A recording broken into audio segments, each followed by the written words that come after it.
Beautifuls, welcome to TJ collections. E-commerce business చేయడం చాలా రిస్కా అండ్ ఈ-కామర్స్ బిజినెస్ చేయాలంటే జిఎస్టీ సర్టిఫికేట్ మ్యాండేటరీయా? ఈ-కామర్స్ బిజినెస్ చేస్తే ప్రాఫిట్ వస్తుందా, లాస్ వస్తుందా? E-commerce journey here. GST certificate మ్యాండేటరీయా అంటే మీషో ప్లాట్ఫామ్ కాకుండా ఏ ప్లాట్ఫామ్ చూస్ చేసుకున్న GST certificate mandatory. GST number లేకుండా మనం రిజిస్ట్రేషన్ చేసుకోలేము. అలాంటిది జిఎస్టీ సర్టిఫికేట్ మ్యాండేటరీయే కదా. అండ్ జిఎస్టీ బిల్లింగ్కి వస్తే మనకు ఆర్డర్స్ పడితే మంత్లీ జిఎస్టీ కన్ఫామ్గా పే చేయాల్సిందే. మనకి ఏ ఆర్డర్స్ పడలేదనుకోండి, జిఎస్టీ పే చేయని అవసరం లేదు, నిల్ జిఎస్టీ అని కూడా పంపించవచ్చు.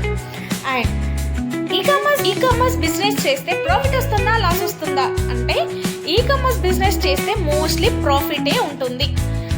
చూస్ చేసుకునే ప్రోడక్ట్ మీద మన ప్రాఫిట్ అయినా లాస్ అయినా డిపెండ్ అయి ఉంటుంది. సో క్వాలిటీ బాగుండే ప్రోడక్ట్స్ని చూస్ చేసుకొని ప్రాఫిట్స్ పెంచుకోండి, కానీ లాసెస్ తెచ్చుకోకండి.